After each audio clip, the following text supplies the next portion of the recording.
Hello student, hydrogen में हम लोग एसिडिक मीडियम के रिएक्शंस को पढ़ चुके थे। पिछले क्लास में हमने बटरफ्लाई स्ट्रक्चर देखा था, CrO5 का structure, FeSO4 plus 2SO4 H2O2 का रिएक्शन भी हमने देखा था। किस तरह से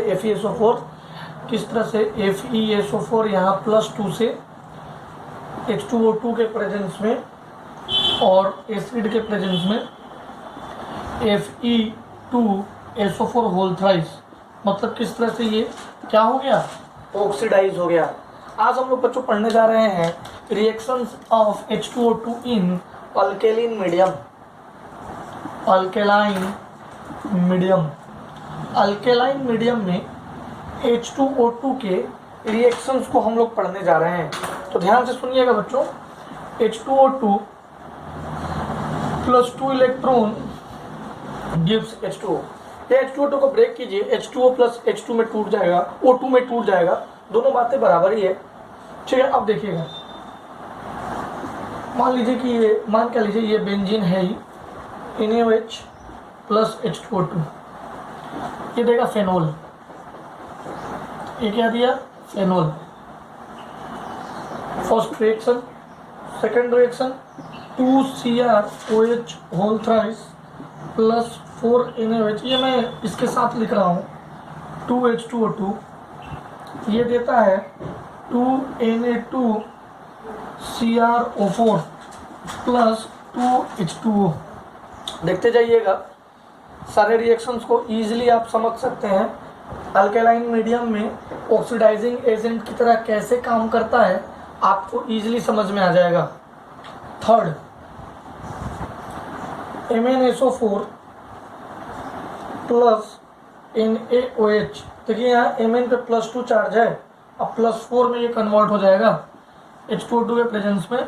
ये NaOH में क्यों ले रहा हूँ, ये मीडियम को अल्केलिन बनाने के लिए ले रहा हूँ। जैसे पिछले में H2SO4 क्यों ले रहा था, मीडियम को एसिडिक बनाने के लिए। मेन रिएक्शन क्या है, H2O2 और इसका रिएक्शन है, ये मीडियम है। समझ रहे हो कि नहीं समझ रहे हो? तो आएगा क्या, देखो MnSO4 में Mn का +2 ऑक्सीडेशन स्टेट है, यहाँ MnO2 में इसका +4 हो जाएगा, ये ऑक्सीडाइज हो गया। ठीक है, प्लस Na2SO4 प्लस H2O, ये तो होगा भाई साहब। फोर्थ देखो, HCOH plus NaOH is a medium plus H2O2, क्या मिलेगा बताओ, अगेन क्या मिलेगा बताओ, ध्यान से देखो और बताओ। HCOH H2O2 क्या देगा, ये क्या हो जाएगा, ये ऑक्सीडाइज होकर, ये एल्डिहाइड है, ऑक्सीडाइज होकर कार्बोक्सिलिक एसिड बन जाएगा। क्या बनेगा, HCOOH। ठीक है, ये formaldehyde converted into formic acid. ऐसे मत समझिए, बस ये एल्डिहाइड इसको बोलते हैं। आपको मैंने IUPAC नोमेनक्लेचर के सारे लेक्चर्स भेज दिए हैं, आपको पता होगा कि ये स्ट्रक्चर है, C+OH, ये ऑक्सीडाइज होकर क्या बनेगा, एक ऑक्सीजन और ऐड हो जाएगा, फॉर्मिक एसिड। ये इसका स्ट्रक्चर क्या है, C+OOH। चलिए यहाँ तक कर लीजिए। चलिए H2O2, नेक्स्ट हमारा टॉपिक है H2O2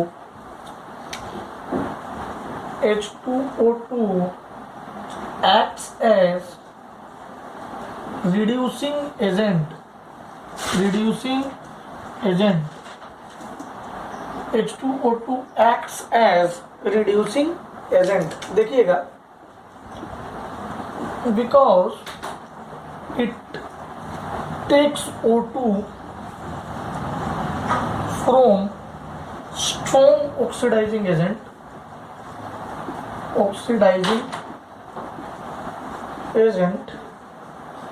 ये O2 स्ट्रॉन्ग ऑक्सीडाइजिंग एजेंट से लेता है, मतलब नैक्सेंट ऑक्सीजन लेता है। तो अब देखो कैसे ये रिड्यूसिंग एजेंट की तरह बिहेव करेगा। Pb3O4 H2SO4 acidic medium plus H2O2, देखिएगा क्या होगा। ये Pb3O4 को ऐसे लिख सकते हैं, PbO प्लस PbO2, ये 2:1 के रेशियो में होता है। जब रिएक्शन होगा तो देखो ये H2O2 तो O2 बाहर करता है और H2O2 H2O बाहर करता है, ये आपको पता है। ठीक है, स्ट्रॉन्ग ऑक्सीडाइजिंग एजेंट O2 बाहर होता है, तो अब ये रिड्यूस हो जाएगा।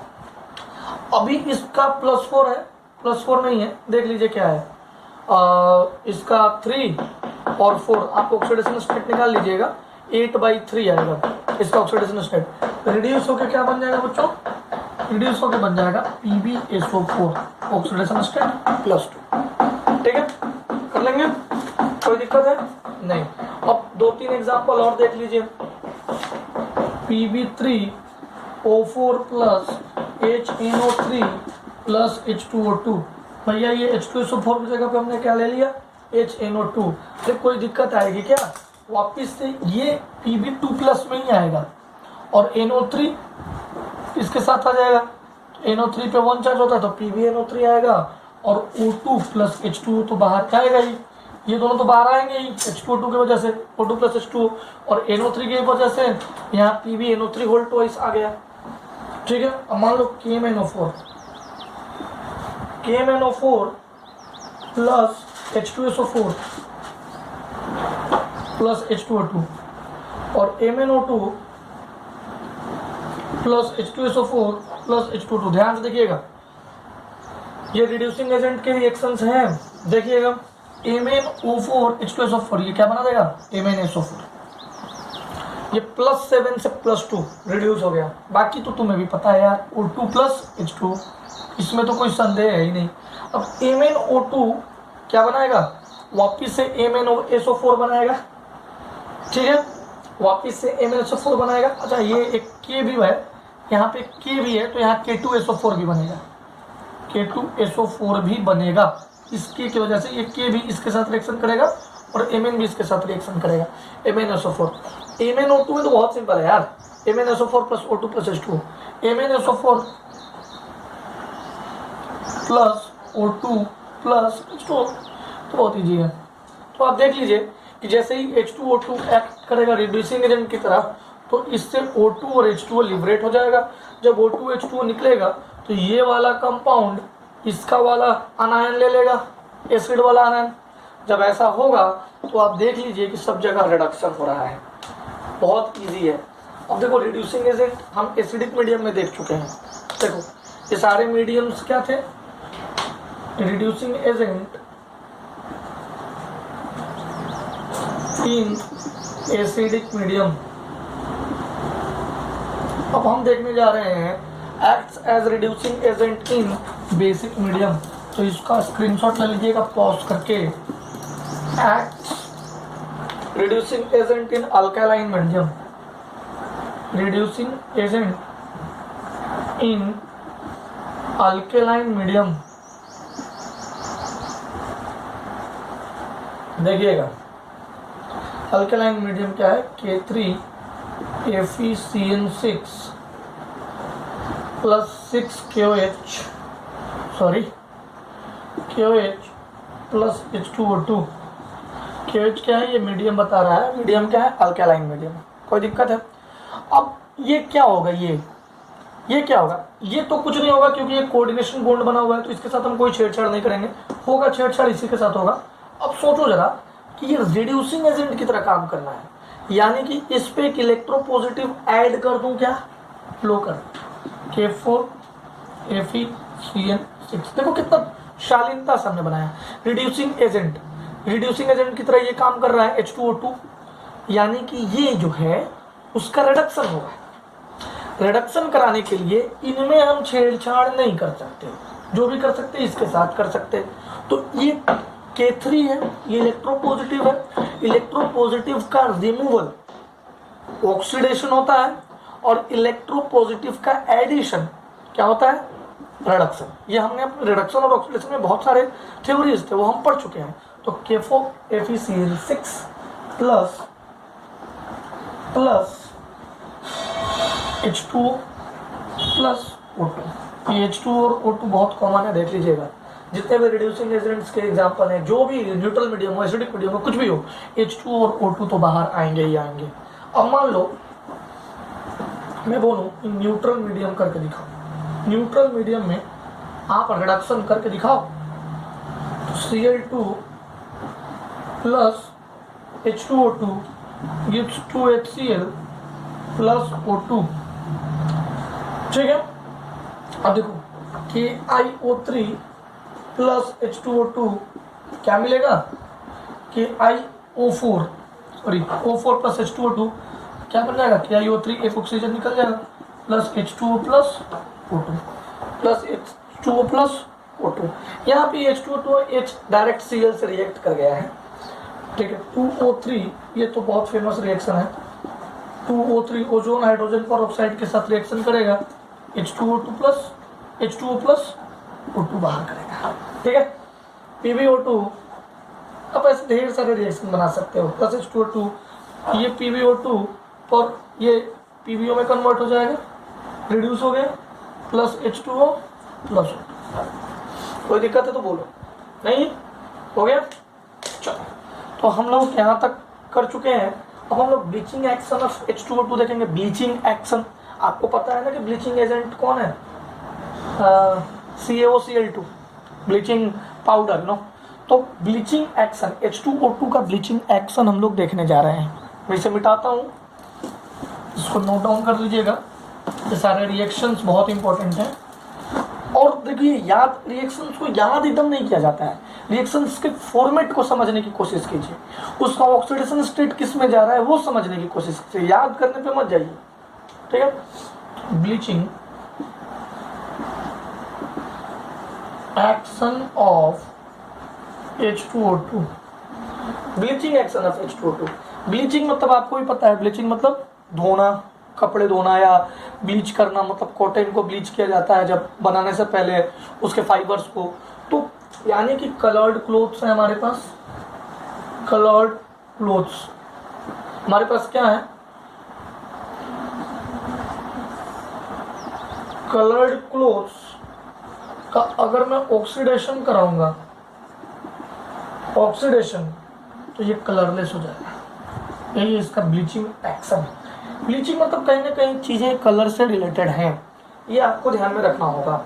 अब देखिएगा H2O2, अगर मैं H2O2 टूटेगा तो H2O प्लस O2 जो मैं बोल रहा था वो नेक्सेंट ऑक्सीजन होता था, नेक्सेंट ऑक्सीजन। और यही नेक्सेंट ऑक्सीजन किसके लिए हो, क्या यूज होता है, ऑक्सीडेशन के लिए यूज होता है, इट इज ऑक्सीडाइजिंग एजेंट, ठीक है।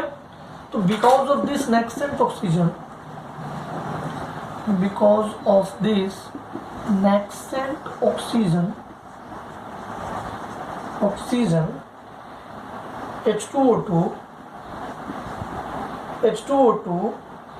gives colorless clothes,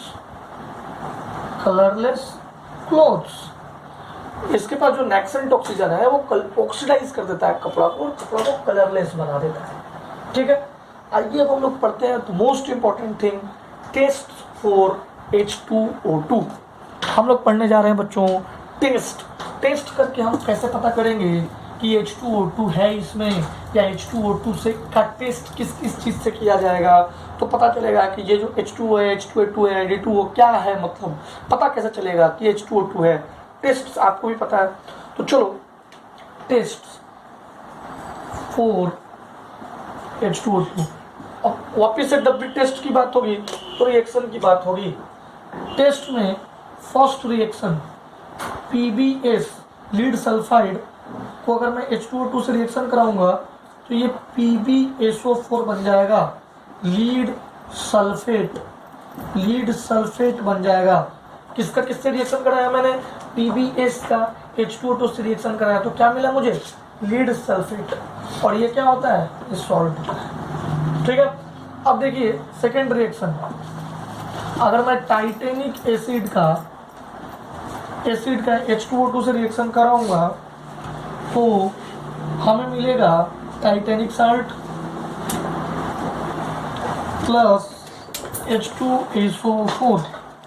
अब देखिएगा H2O2 plus TiSO4 plus 2H2O, ठीक है। एक सेकेंड जरा इसको देख लीजिए, इस रिएक्शन को, Titanic salt plus H2O2 gives Titanic acid. तो H2O2 plus TiSO4 plus H2O, water के प्रेजेंस में रिएक्शन हो रहा है, H2TiO4 प्लस 2H2SO। ठीक है, ऐसे ही ढेर सारे रिएक्शन है। सॉल्ट तीसरा रिएक्शन के आई पोटासियम आयोडाइड का H2O2 से रिएक्शन कराएंगे तो ये I2 मिलता है, और ये ब्लू कलर स्टार्च टेस्ट इसको कहते हैं, ब्लू कलर I2। तो ये तीन रिएक्शन हम लोग पढ़ेंगे। और एक रिएक्शन है, बट ये आपको कभी पूछेगा नहीं, मैं लिख देता हूँ। K2Cr2O7 प्लस H2SO4 एसिड के प्रेजेंस में अगर हम H2O2 से रिएक्शन होगा, H2O2 कंटेनर में है Cr2SO4 होल थ्राइस, ये ब्लू कलर सॉल्यूशन मिलेगा, ब्लू कलर सॉल्यूशन। तो हम इजीली बता सकते हैं कि हमारे पास H2O2 था। ठीक है, अब दो तीन बातें हैं। H2O2 को स्टोर कैसे करेंगे, इसको नोट डाउन कर लीजिएगा। देखिए, स्टोरेज ऑफ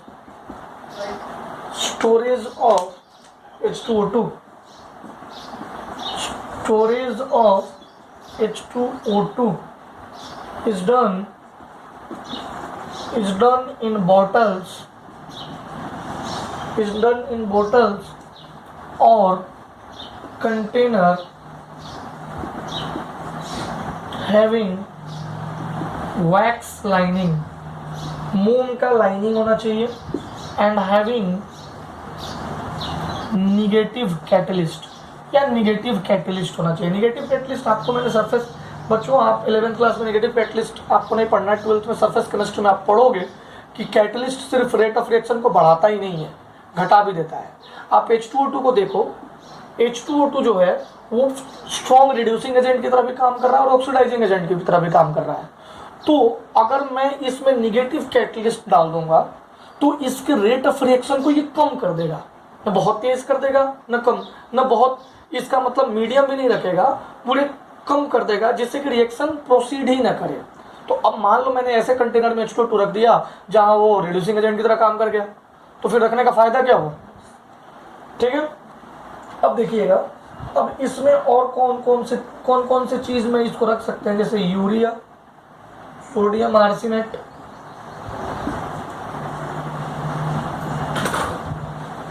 H3PO4 और एसिटाइलिनाइट्राइल, ये नेगेटिव कैटलिस्ट के नाम है। इसमें आपको यूरिया और H3PO4 बस ये दो ध्यान में रखना है। ये एसिटोनाइट्राइल आपको ध्यान में नहीं रखना है, एसिटिलनाइट्राइल इसको ध्यान में आपको नहीं रखना है, इसको मैं मिटा ही देता हूँ। यूरिया, सोडियम आर्सेनाइट और H3PO4, यही दो चीजें ध्यान में रखिएगा। चलें, वॉल्यूम स्ट्रेंथ ऑफ H2O2 देखा जाए तो ये H2O2 का लास्ट टॉपिक है, वॉल्यूम स्ट्रेंथ। कहीं कहीं वॉल्यूम स्ट्रेंथ को हम इसमें पढ़ लेते हैं, मोल कॉन्सेप्ट में ही पढ़ लेते हैं, लेकिन मैं मोल कॉन्सेप्ट में इसको नहीं बताता। यहाँ पे मैं आपको वॉल्यूम स्ट्रेंथ बता रहा हूँ, ध्यान से सुनिएगा। देखिए, अगर आप H2O2 मार्केट में खरीदने जाओगे ना तो कुछ ऐसा रहता है, ऐसे बोतल बने रहते हैं। इस बोतल के अंदर में क्या होता है भाई, H2O2 होता है। बोतल पे लिखा होता है 10 volume H2O2, 20 volume H2O2, 40 volume H2O2, ऐसे लिखा रहता है। अब इसका मतलब क्या है, तो यही इसीलिए इसका हेडिंग है volume strength of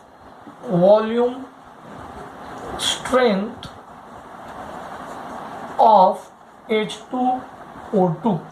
10 volume H2O2, 20 volume H2O2, 40 volume H2O2। इसका मतलब क्या है, ये जो भी बोतल होता है 1 लीटर का ही होता है, 1 लीटर का ही होता है, और इसमें 10 वॉल्यूम है, 20 वॉल्यूम है, 40 वॉल्यूम है। तो देखो, पहले हम बेसिक रिएक्शन से चलते हैं। H2O2 gives H2O plus O2। कितना H2O2 लिया है, 1 लीटर। इसका वॉल्यूम स्ट्रेंथ जो होता है बच्चों, कितना O2 लिबरेट हुआ, it is the volume strength of H2O2। H2O2 जब टूट रहा हो तो कितना O2 बाहर जाएगा, ये वॉल्यूम स्ट्रेंथ है H2O2 का, ध्यान में रखिएगा। तो मैं यहाँ एक लाइन लिख दूं, the O2 liberated at STP standard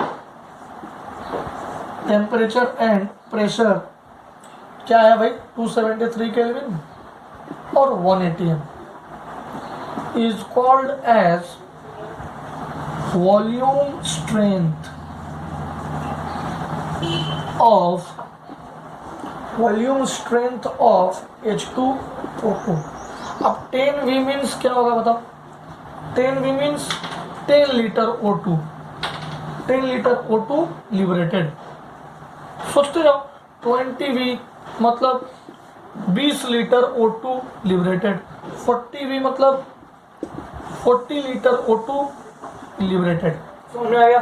100V मतलब 100 लीटर O2 लिबरेटेड। यहां तक आप लिख लीजिए, ठीक है। चलिए अब हम इजीली देखिए कि अगर O2 liberated is equals to volume of H2O2 into volume strength of H2O2, यही होगा। आप देख लो ना, आप रिएक्शन देख लो, H2O2 gives H2O plus O2। तो O2 कितना लिबरेट होगा? जितना वॉल्यूम H2O2 का होगा उतना, और जितना वॉल्यूम स्ट्रेंथ होगा H2O2 का। ये तो मतलब यूनिटरी मेथड है। तो वॉल्यूम ऑफ H2O2 कितना होगा आप ही बताओ? Volume of H2O2 is always fixed, एकदम कांस्टेंट है, is always fixed, is equals to 1 litre, 1 into volume strength of H2O2। इसलिए मैं कह रहा था बार बार कि O2 लिबरेटेड ही, जो O2 लिबरेटेड है वही वॉल्यूम स्ट्रेंथ ऑफ H2O2 है। O2 liberated is the volume strength of H2O2। तो आज का हम लोग लास्ट टॉपिक पढ़ने जा रहे हैं, relationship between molarity, normality and volume strength. देखिएगा, एकदम ध्यान से देखिएगा रिएक्शन, और यही 3 फॉर्मूला से सारे के सारे क्वेश्चन सॉल्व हो जाते हैं। आपको कहीं कुछ और नहीं पढ़ना है, इसी 3 फॉर्मूले को ध्यान में रखना है। तो देखिएगा, रिलेशनशिप देखते हैं, relationship between molarity, normality and volume strength and volume strength. देखो तो इधर से, ठीक है। Relationship between volume strength, relationship between molarity, normality and volume strength. अब देखिएगा हमारे पास रिएक्शन क्या है, 2H2O2 gives H2O plus O2, H2O plus O2। अब ध्यान दीजिएगा कि अब सिंपल सा जो हम स्टार्टिंग में पढ़ते थे, अच्छा यहाँ 2 मोल से ये 1 और ये 1 बनता है, यही हम लोग पढ़े हैं ना। अगर ये बैलेंस है तो चलो, अब मैं इसको कंसंट्रेशन की बात करता हूँ, कंसंट्रेशन की मैं बात करने जा रहा हूँ। याद रखिएगा, मान लीजिए कि इसका मोलैरिटी यानी कंसंट्रेशन m है, क्या है? m है। तो नंबर ऑफ मोल्स क्या होगा? नंबर ऑफ मोल्स तो n by volume is equals to m होता है, तो number of moles is equals to m into v। अब एक बात बताओ यार, ये H2O2 जो हम लोग लिए हैं, इसका वॉल्यूम तो हमेशा 1 लीटर होगा, फिक्स है। तो जो नंबर ऑफ मोल्स होगी वो तो मोलैरिटी हो गई ना। अब number of moles is equal to molarity, तो भैया अगर इसका m मोल है तो O2 का m/2 मोल होगा। सोच के देखो, अगर इसका m मोल है 2 से 1, तो 1 से 1/2, देखो ना, 2 से 1 तो 1 से 1/2, तो m से m/2, तो O2 कितना हो गया? m/2। तो m/2 मोल्स O2 होगा, ये हमें पता चल गया है। अच्छा, जो भी ये हम लोग कर रहे हैं, ये हम लोग स्टैंडर्ड टेम्परेचर प्रेशर पे कर रहे हैं, ठीक है। अच्छा, स्टैंडर्ड टेम्परेचर प्रेशर पे number of moles at STP, number of moles at STP क्या होता है बताओ जरा? वॉल्यूम अपॉन 22.4 होता है। याद है नंबर ऑफ मोल्स फाइंड करना, volume upon 22.4, 22.4 is in litre. अब देखो ये भी ऑक्सीजन का मोल है और ये भी ऑक्सीजन का मोल है, ये इक्वेशन 1 मान लो, ये 2 मान लो, दोनों को कंपेयर कर दो। V upon 22.4 is equals to m/2, क्या molarity is equals to V upon 11.2 आ गया देख लो जी, molarity is equals to V upon, तो हम यहाँ पे लिख सकते हैं कि मोलैरिटी VO2 अपॉन 11.2, हमारे पास एक रिलेशन आ गया। कोई दिक्कत है? यहाँ तक आप नोट डाउन कर लीजिए, एक रिलेशन हमारे पास आ गया। ऐसे ही मैं नॉर्मेलिटी का भी रिलेशन फाइंड कर दूंगा। देखो नॉर्मेलिटी का रिलेशन कितना आसान है, वो अभी 2 मिनट में तुम्हें समझ में आ जाएगा। हमारे पास इक्वेशन क्या है, H2O2 gives H2O plus O2 2। अब देखो मैं मोलैरिटी की रिलेशन क्या लगा है, VO2 अपॉन 11.2। अच्छा मोलैरिटी को, नॉर्मेलिटी को क्या लिख सकते हैं, मोलैरिटी इंटू एन फैक्टर, ठीक है। अब देखो VO2 अपॉन 11.2 और एन फैक्टर क्या है यहाँ पे, देखो यहाँ पे -1, ये -1 से -2 और ये -1 से 0, यानी कि एन फैक्टर इसका 2 है, तो VO2 अपॉन 5.6 ये नॉर्मेलिटी का रिलेशन हो गया। ये किसका रिलेशन हो गया, नॉर्मेलिटी का। अब परसेंट स्ट्रेंथ का रिलेशन फाइंड करना है, परसेंट स्ट्रेंथ का रिलेशन हमें फाइंड करना है, ठीक है। परसेंट स्ट्रेंथ क्या होगा, weight of solute upon volume of solution in ml, volume of solution in ml into 1000, यही होता है ना भाई। तो देखो वेट ऑफ सॉल्यूट कितना है बताइए, वेट ऑफ सॉल्यूट O2 है ना, O2 का वेट देखो भाई, O2 नहीं, ये H2O2, हमारा वेट ऑफ सॉल्यूट क्या है H2O2, तो बताओ 16 दूनी 32 और 2 34, वेट ऑफ सॉल्यूट क्या हो गया 34। अब वॉल्यूम ऑफ सॉल्यूशन देखो भैया 11.2 तुम ही लाए हो, VO2 जितना इसका वॉल्यूम स्ट्रेंथ आएगा वही वॉल्यूम ऑफ सॉल्यूशन है, तो 11.2 ये लीटर में है, इसको 1000 से मल्टीप्लाई कर दो, परसेंट निकाल रहे हैं तो इंटू 100, इसको सोल्व करोगे 17/56 इंटू वॉल्यूम स्ट्रेंथ आ जाएगा, 17/56 इंटू वॉल्यूम स्ट्रेंथ, इसको आप याद रखिएगा। परसेंट स्ट्रेंथ ये देखिए, मोलैरिटी का ये हुआ, परसेंट स्ट्रेंथ का ये हुआ और नॉर्मेलिटी का ये रिलेशन हुआ। ये VO2 क्या है, ये VO2 वॉल्यूम स्ट्रेंथ, VO2 या वॉल्यूम स्ट्रेंथ, ये दोनों बातें एक हैं। Volume of O2 liberated is equals to volume strength, तो ये तीनों चीजें एक है, VO2 या VO2 या वॉल्यूम स्ट्रेंथ, ये दोनों बातें एक ही हैं। तो अगले क्लास में हम इसका ढेर सारा क्वेश्चन करेंगे और इसके बाद हम हेवी वाटर पढ़ के इस चैप्टर को क्लोज कर देंगे। इसके बाद हम लोग इस ब्लॉक स्टार्ट करेंगे। चलो बच्चों, इसका आप लोग रिवीजन करो।